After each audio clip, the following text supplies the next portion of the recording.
përmenshëm. Por problemi janë se ky duhet me zbatu.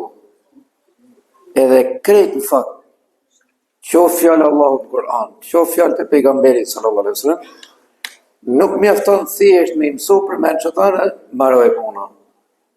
Këta duhen mu zbatu në praktik. Thot pejgamberi sallallahu alaihi wasallam, duaj për tjetrin atë që dëshiron për veten tënde. Të gjithë e din, mash e vjetër sidomos. Pra, me përkthe pak ma shqip, do të thotë që çfarë kesh dëshirë nga dëshirat halal dhe të mira për veten tënde, ti dëshirojsh edhe për tjetrin. Dhe Allahu na ruaj, çfarë nuk e dëshiron për veten tënde, nga të këqijet, mos t'ja dëshirojsh as atij tjetrit. Një dy zonës, Zoti i bekoft, kur kanë shku për të mësuar në xhami, masi kanë mësuar Kur'anin, atëherë hoxha fillon dhe tregon pikërisht edhe këtë hadith. Dëshiro për tjerët atë që dëshiron për veten tënde. Apo atë që dëshiron për vete, dëshiroj edhe për tjerët. Nuk e harroni besoj. Nëse i kthehemi jetës normale,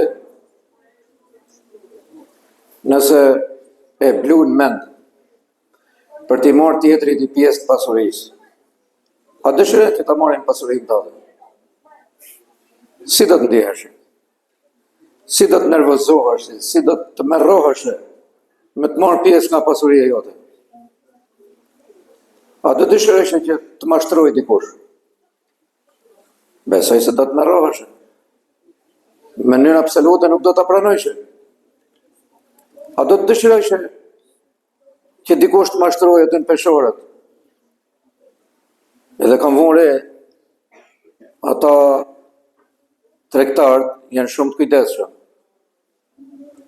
Edhe nga që ja din hilet kësaj pune, në mënyrë absolute nuk pranojnë që ti mashtrojë dikush. Se nga që e njohin hilet, ti a do të dëshirosh që të rrejnë aty në peshorët? A do kishe dëshirë që njëndin të prektat e gardin apo vllajën tate? Jo. Kur jo? Atëherë, çka është e mirë që ti e dëshiron për veten tënde, edhe për tjetrin. Nuk di nëse do të dëshirojsh që dikush të çneroj ty. Jo, të thonë gjithë, absolutisht jo. Atëherë si mund të mendosh çnerimin apo imoralitetin kë shpëja tjetër, kë familje tjetër? Ti këtë se dëshiron për vete. Edhe ekziston një teori shumë e keqe në përgjithësi e njerëzve. Shko larg ne. S'ka problem. Atë lagje jo, lagje pa ne ku është tani. Ku ka kështu mall pa të zot? Absolutisht. Vjen një njeri tek pejgamberi sallallahu alaihi wasallam. Edhe i tha, unë do të afrohem tek Islami, por kam disa gjana që s'mund t'i laj. Rrenën, tha një, për të mashtruar njerëzit e kam profesion. Po një kohësisht nuk mund lej imoralitetin.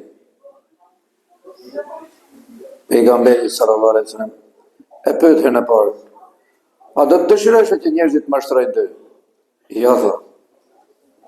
Atëherë si mund të dëshirosh që të mashtrosh tjerët?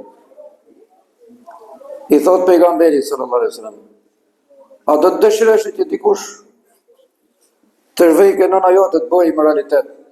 Jo, tha. Ke bashkëshortja jote? Jo, tha. Ke motra jote? Jo. Tek vajza jote? Jo.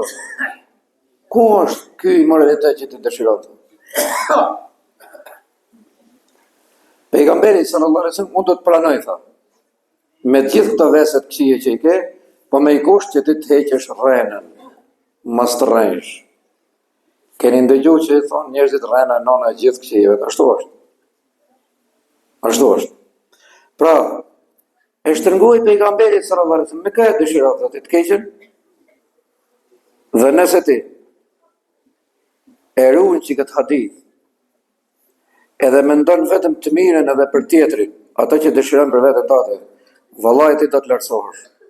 Dhe këta dy nxënësit sa po kanë marrë vesh këtë hadith, ke hoxha, janë larguar nesër s'kan shkuar më. Edhe ai i thret, ai thotë pse u ndalut ju? Ne u ndalu, thotë se e kuptuam. Mirë këtë çështje. Dëshiro për tjetrin, ato që dëshiron për veten tënde. A di çfarë shkallët lart që do jesh? Me pejgamberin e Zotit. Me shokët e pejgamberit sallallahu alaihi wasallam. Pra, ata që e don për vete, edhe për tjetrin. Përndryshe nuk shkon çështja. Po veprove kështu, je tamam ashtu sikur tha pejgamberi sallallahu alaihi wasallam, edhe do t'ju lutem që sa herë të niseni me kry një vepër të keqe, mendohu mirë. Ore, po sikur të ma bëjnë mua këtë vepër. Ato të hershmit duke e mësu këtë hadith, kanë praktiku diçka, edhe çfarë thonë? Më prefe një kunj në dy krahët. Ngule herë kënej, mase ngule dhe anej.